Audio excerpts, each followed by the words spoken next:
This trick can save you hours in your dental practice. When you need to make a good looking anatomical restoration on the occlusal surface of posterior tooth, try this technique. We start with the most important part, making the stamp of the current occlusion.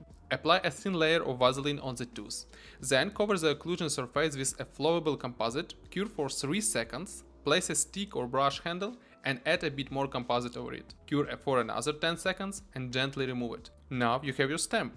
Next, prep the tooth as needed. Fill about 80% of the cavity with composite. Save the final layer for the stamp. When you're ready, place composite into the cavity and cover it with Teflon tape. Don't skip this step. Now press in your stamp to recreate the occlusion.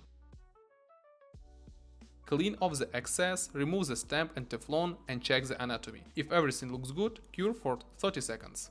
And just like that, you made a molar's anatomy in under 10 seconds. Easy, right? If this was helpful, drop a comment and share it with a dentist friend who needs to see this.